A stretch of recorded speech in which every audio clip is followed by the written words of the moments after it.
Before we go through the price objection, what's very important is you know the price of your program. Let's say in this example, it's $10,000. You also need to know what's the lowest amount you're willing to charge. What I mean by that is when you're selling a service, services don't cost anything outside of time and fulfillment. The good news about that is it allows you to move the price if someone cannot afford the service. Now you don't have to, but like if you're selling a car that's $60,000, you can't sell it for 20. That makes no sense. In this case, let's say that the lowest amount we're willing to take is $2,500. What that means is if I get a customer and they say, hey, Tanner, I really want to work with you, but all I have is $2,500. That is the lowest amount we'll take, even if they're acting in good faith, even if that's all they have, because anything below that becomes too expensive to the business. The first step is the close.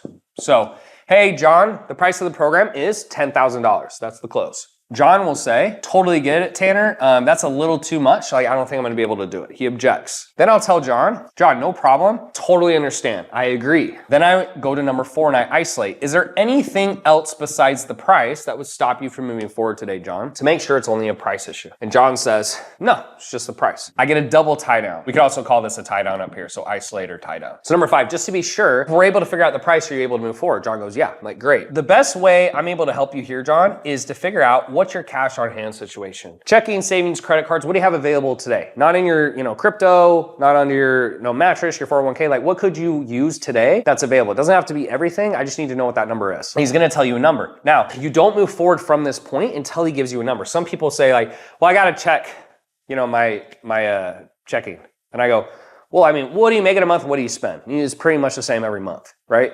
And I get a number and they'll say, well, I make 5 and I spend 3. I'm like, cool, so you have about $2,000 left over every month. Does that sound all right? Do you have anything in savings? No, I don't have anything in savings. So let's say that the number's below 2,500. He's like, I got $1,000. I go, it's very simple from here. I go, well, look, John, I can't go that low. Is there any way you could come up with more money? No, I can't come up with more money. Okay, no worries, John, Here's some resources, have a great day. Hang up, that's it. There's not much you can do. Now you'll have sales trainers who say, oh, if the value's high enough, they'll figure it out. It's like, yeah, but we're living in the real world. Like you're not just gonna massively just throw in a Lamborghini for free where they're gonna figure it out, right? This is your service. And if they're that far away from the number, 30 more minutes on the phone, wasting time and energy usually isn't a good use of your time. Now, if he says anything above 2,500, let's say he says 5,000, okay?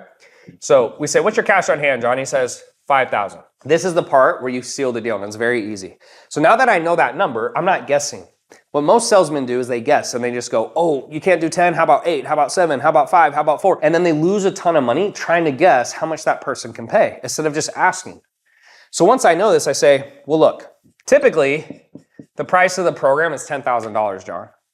Now, based on what you said, you only have 5,000. So 10,000 is not going to work for you, right? Now, I'm down to customize a solution, but before I do, I just want to make sure you can move forward today. The reason you do that is a lot of times sales reps will tell someone the new price and then they say they have to think about it. So what I do is I say, I'm down to figure something out. I'm down to help you. It's usually 10 grand, which is true. None of this is unethical. I'm not lying. It usually is 10 grand. I'm down to customize something for you because you know in your head, as long as it's above 2,500, you're willing to work with them. But before I do, I want to make sure you'll move forward. Once he says yes, I go, great. So look, I don't think you should do all of it, but I do think you should do something. So I'll tell you what, if you can go ahead and put down that 5,000 today, you come in, you work hard, you don't complain, and you don't tell any of the other clients you got a discount, right? Because I'm trying to help you out. As long as you do those 3 things, we'll go ahead and put that down and you don't have to pay anything else. Does that sound fair enough? And then you close the deal. And what happens is instead of turning away 30% of potential customers and getting $0, yes, you're not getting the full 10 grand, but now you have money for ads, fulfillment, for your team, and you can scale. So this is the easiest way to beat price. It's super, super simple. It's really not that difficult.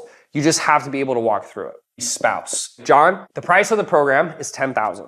And he goes, you know what? I'll just have to talk to my wife. What are you gonna do? She says no.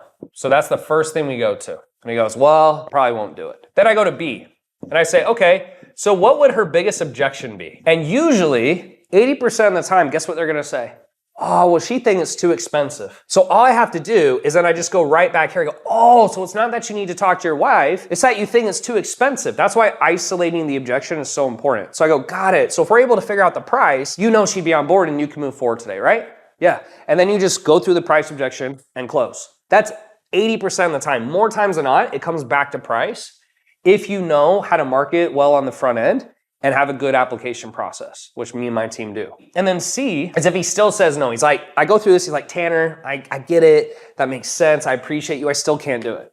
Then we go to what we call past agreements. Does your wife know you're on this call? Yeah. Does your wife know that you're struggling with this? Yeah. Does she want you to be happy? Yeah. And if the roles were reversed, would you support her? Yeah. Okay. Why would she not support you? Why would she be upset about you doing something that she knows you want to do and would make you happy, and Sherry knows you want to do it? Now, if they still say no, then you go for your final attempt. Now, keep in mind, you never want to lose rapport because it'll hurt your company's reputation, what they think about you, etc. So the last thing you do is then you move into a deposit. And so what I do here is if he still says no, I go, well, John, look, let me tell you what. Are you 51% yes or 51% no? Right? Like if you had to make a decision right now, I know you say you're not ready, but if you had to choose right now, what would you choose? And he's going to go, oh, I'll probably say yes. Like, okay, cool. So if you woke up tomorrow and you felt the same way you do now, you say, okay, great. So I'll tell you what, let's go ahead and have you put down a deposit. And then if you go home and you sleep on it and you wake up and you don't want to lose more weight, we'll just say this is a fitness offer. You don't want to lose more weight. You don't want to be happier. You don't want to like change how you look. If you say that, you can use some sarcasm and humor. I'll just refund you and call it a day. Sound fair enough? Okay, very simple. And the good news is if he says yes, you at least get a minor commitment. If he says no, you did everything you could do and then you wrap up the call on a good note. What I'll do then if they still say no is I'll say, when will you know by? 10 a.m. tomorrow? Great. And that way I'm not chasing the prospect around. And by the next day, I either get a yes or a no. But 9 times out of 10, when they say spouse, it's actually a price objection. And when you get to here, they're going to switch. So those are the 2 most common. If you had to drill or learn anything, these are the 2 to learn. Now, after that, we have time. If I say, John, the price of the program is $10,000, or think about it. And he goes, well, I need to think about it. I go, cool, no problem. John, you mind if I ask you a question? Do you know what deciding means in life? He's like, no, it means a cutoff. So are we cutting off the future of your dreams or your passive inaction? Because indecision is still decision. So if you're cool with that, I just want to walk you through 3 questions. And then based on that framework, we can actually make the decision right now. You cool with that? Yeah, great. Okay, cool. So the first one is, do you think you're more likely or less likely to hit your goal working with us? Right? Like, do you think you're closer to your goal if you work with us or less close? You're like, oh, closer. It's like, okay, cool. Number 2 is, do you trust us? Do you believe we're going to deliver what we promised, right? Or do you think I'm full of shit? No, I think you will. Okay, cool. And then number 3, do you have resources available or know someone who does? Yeah, I do. Okay, cool. So based on that, John, you actually have all the information you need to make a decision because there's nothing I can tell you that's going to make you feel 100% certain. But if you feel yes on those, you actually are ready to move forward. So let's go ahead and make that decision. Does that sound fair enough? And then I move them into the close. Now, if they won't do it, that goes into a belief issue, which is the last objection. The only other objection you should ever get out of these 4, if they still won't move forward and you've gone through these objections, the only one that's going to be left is belief. They're just scared. They just don't. They're just like, Tanner, I know, but like I'm just scared. This is the easiest one to beat. So with belief, think about why someone doesn't do something. They're scared it's not going to work. So if it's a belief issue, I simply just ask the obvious question. I go, what is the worst thing you can possibly think of that's going to happen here? And they're like, well, it's not going to work. I'm like, cool. So let's walk down that path. So there's 3 things that can happen. Okay.